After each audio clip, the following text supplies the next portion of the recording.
Chaque jour, Charles et Carole vous présentent la leçon de l'école du sabbat.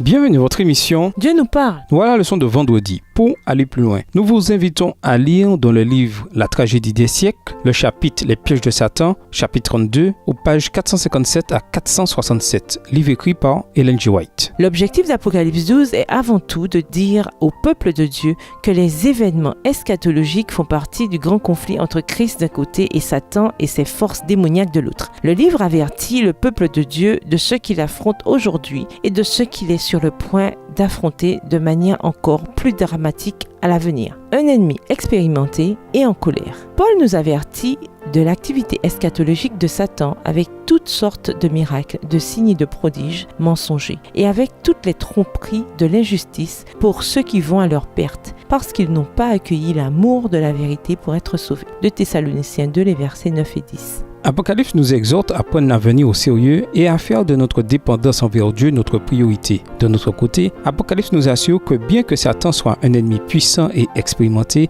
il n'est pas assez fort pour vaincre Christ. Voir Apocalypse 12, verset 8. Pour le peuple de Dieu, l'espérance ne se trouve qu'en celui qui a par le passé vaincu Satan et ses forces démoniaques et qui a promis d'être avec des fidèles disciples tous les jours jusqu'à la fin du monde. Matthieu 28, verset 20.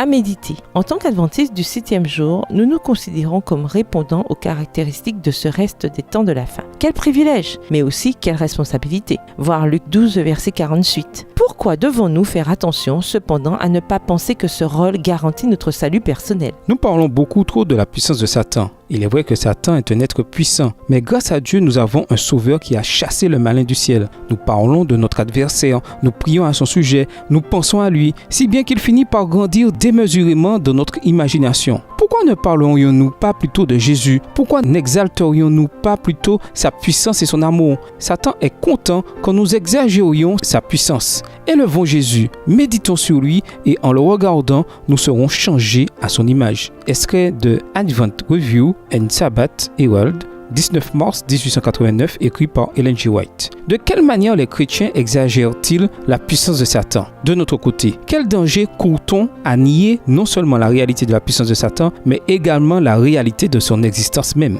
Pour conclure, aucun ennemi ne se bat pour être vaincu. Il se bat plutôt pour vaincre son adversaire et pour l'assujettir. Pour vaincre un ennemi, nous devons avoir les compétences requises pour le combat, les meilleures armes et la détermination de nous battre. Ici-bas, nous sommes impliqués dans une guerre contre Satan. Armé jusqu'aux dents, il est prêt à passer à l'attaque à n'importe quel moment. Quant à nous, il nous faut les outils les plus puissants pour combattre l'arsenal de l'ennemi. Heureusement, Dieu nous a donné le meilleur message, à savoir que Satan est déjà vaincu. Aussi longtemps que nous permettons au Christ de vivre en nous et de combattre à notre place, la victoire nous appartient. Au revoir. Et à demain si Dieu veut.